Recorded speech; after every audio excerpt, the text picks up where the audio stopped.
সিন্ডিকেটের ব্যাপারে কি বলবো, বাংলাদেশে এই যুদ্ধের পরে থেকে, মুক্তিযুদ্ধের পর থেকে আজ পর্যন্ত, মানে আমি জন্মগ্রহণ করার পর পর্যন্ত এদের কাছ থেকে সিন্ডিকেটই বাজার নিয়ন্ত্রণ করতেছে। যেই সরকারি আছে, সিন্ডিকেটের হাত থেকে বাঙালি কখনো রক্ষা পাবে না।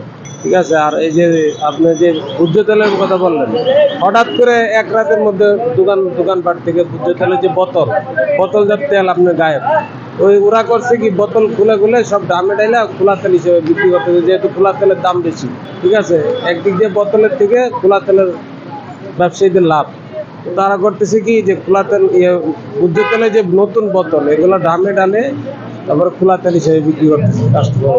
এই তো সাধারণ মানুষের জন্য ভোগান্তি। এগুলা চিন্তা করার জন্য তো কেউ নাই বাংলাদেশের। তো সাধারণ মানুষের কথা চিন্তা করার জন্য কেউ নেই। যাদের টাকা আছে তারা বাঁচবে, আর যাদের টাকা নেই তারা না খেয়ে থাকবে। এটা অবশ্যই অযৌক্তিক সিদ্ধান্ত। এমনি তো বাড়তি, তারপর বাড়তির উপরে আরো বাড়ানো, এটা অযৌক্তিক না? সবাই তো অর্থনৈতিক অবস্থা মানে সবার ভালো নয়, এমনি দেশের অবস্থা খারাপ।